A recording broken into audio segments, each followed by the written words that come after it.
Alright, if there's a show out there that is basically a Wipeout, I'm a Celebrity and Crystal Maze fused together, look no further. We have Fort Boyard, a certified hood classic. I remember rushing home from primary school to watch this absolute masterpiece every day on CITV.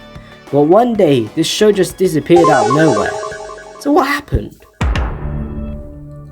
In 1998, keep in mind I'm talking about Fort Boyard UK, not Fort Boyard France, the show Fort Boyard was established as a 5-season show ending 4 years later in 2001. This show was basically about 6 teams competing in a tournament each season, basically like knockout rounds. If one wins, throughout gaining a key at the end of each challenge, if one wins a key, they will win 30 seconds or so in the gold chamber, which at the end everyone will have to try and gather as much as coins as possible. These coins were what decided who won and lost. However, in 2012, it came back with something more extreme than its predecessor. These challenges were far more extreme and dangerous and could have caused short-term mental and physical health conditions behind the scenes. Enter Fort Boyard Ultimate Challenge.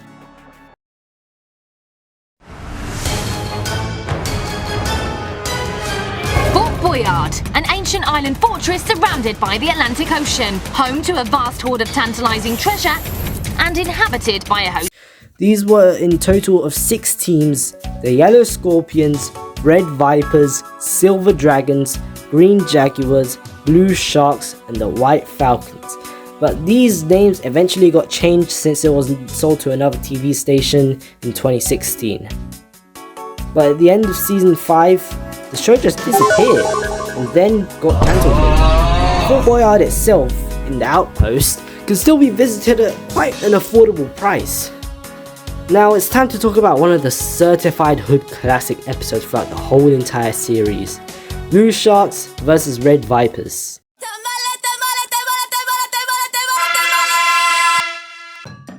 Now, as I was doing my research on this show, I managed to find a full season of the Fort Boyard I myself remember watching as a kid. Shout out to ZK family for archiving this episode and much more. All of the clips in this video are borrowed from this channel. Now this episode holds some of the most out of pocket challenges known to humankind. Keep in mind, these people are 12 to 16 years old. Yes, I said 12 years old. The first challenge in this episode is called the Terror Walk. This involved 2 contestants to stand on a ledge 50 feet or 15 meters above sea level and slowly edge their way across to the cartridge, which contains the code to the key. And the contestant will have to make their way back to the starting point so that they can shout their code to the team. Each padlock had a different code so the other team won't steal it from the other team. For the first challenge, the Blue Sharks had managed to finish this challenge as quick as a flash. On the other hand, the Red Vipers had their contestant frozen in fear, despite them being lower than the other contestant. So that was point 1 to the Blue Sharks. Round 2.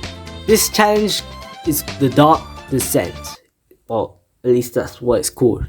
This involved players to crawl down a tube which led them to a cage of mice. In this cage contained the key, which the player had to take back to the team. This challenge had a 2-minute time limit. This was only for the Red Vipers, and they had managed to succeed. Point 1 to the Vipers. Round 2.5. This challenge for the Sharks is called the gyroscope. As a kid, I really thought it would be really fun to be on one of these things, but looking back, I thought like, oh well, glad I'm not that person. This required the contestant to complete a sequence by pressing flashing lights in a randomized pattern. Once the sequence was completed, the code would have been revealed. Now, as I was watching this, I felt like this looked like Limbo, you know, that one demon level from Geometry Dash.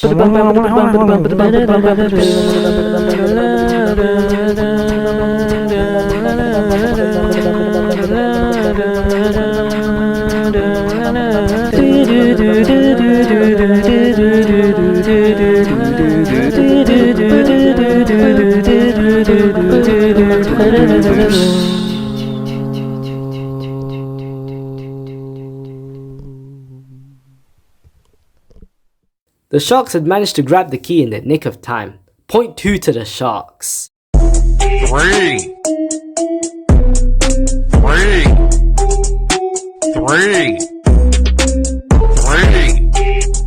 This was another competitive challenge called Poles Apart. This required 2 contestants to climb a pole 50 feet above the sea level using the pegs that they are given, so that they can place their feet on them. On the top of each pole was the key. There were only a few pegs, so that they would have to reuse some pegs as they climbed up. Seemed like the Red Vipers were in the lead at the very start, but Tim from the Blue Sharks team heard his Nanami arc and came back in clutch in the middle of the entire challenge. As a result, the Sharks win. Point 3 to the Sharks. Round 4. After the loss of the Vipers, they had to redeem themselves in some sort of way. Now this challenge called Running Water was their next challenge. Could this be the saving grace of them, or could it just be their downfall? We'll see now, after this advert. This year we're celebrating 35 years in business. Did you know we've come up with 6 all-new value combo coupons? And if you sign up for our email... We are sorry.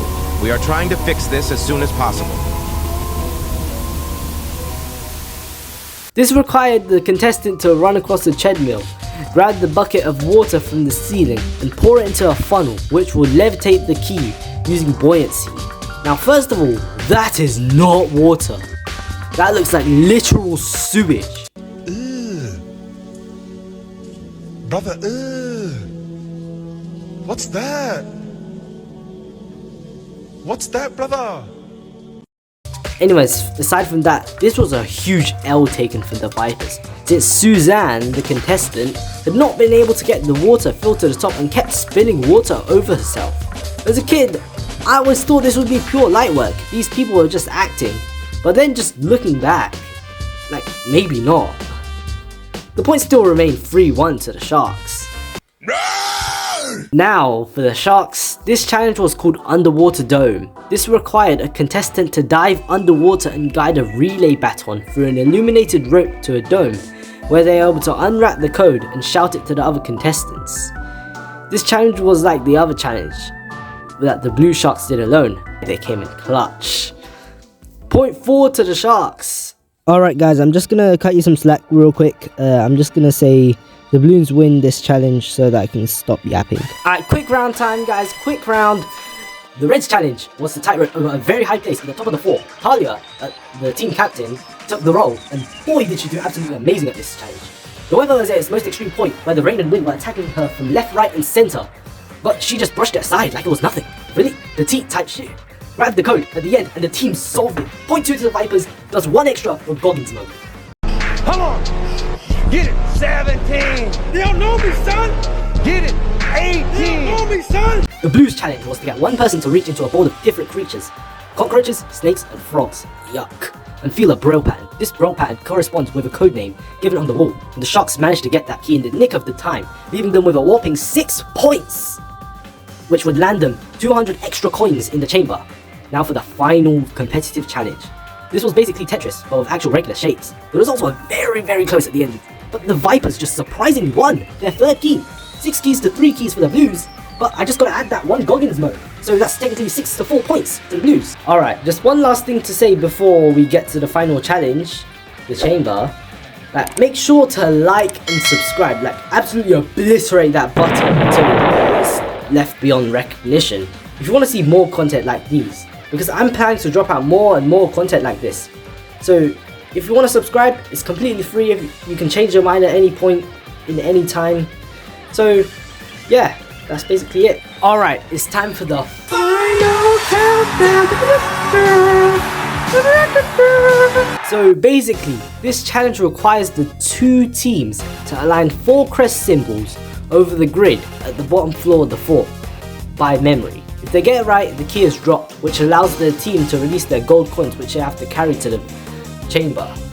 However, if they get it wrong, they have to rearrange the crest symbols so that it matches the picture, which will be their balance. Keep in mind that the number of keys the teams gathered, the more time they get, as I said in the beginning of the video.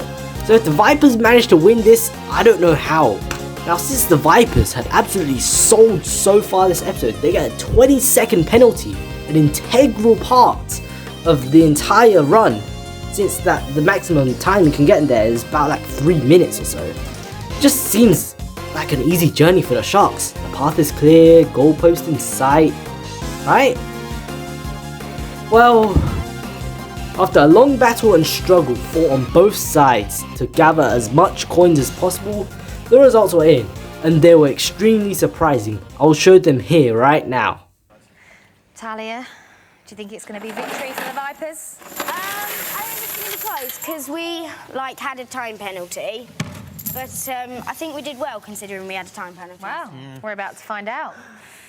Let's see how much you took.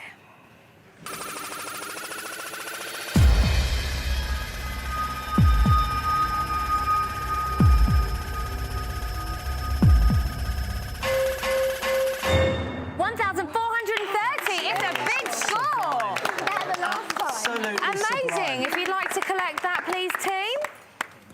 I mean, that was a big take, Team Captain. How do you think you guys fared in there? I think we may have just taken them because we've got the extra 150, but it was just a mad dash to get as much as we could, and I think we may, but I'm really unsure. So. OK, lift and load.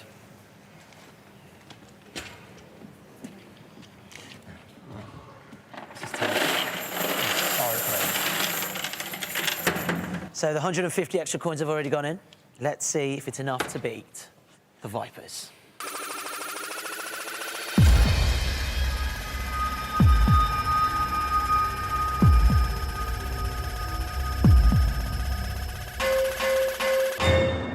$1,230.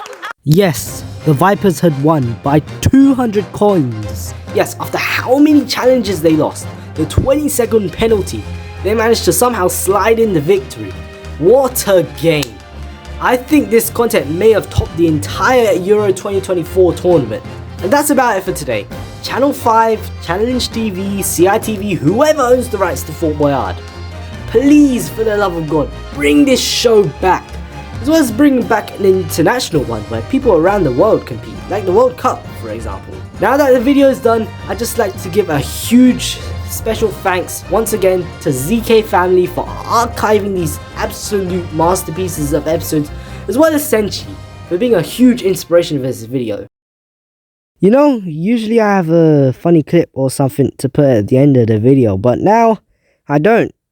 So, there are bugs under your skin. Peel off your skin.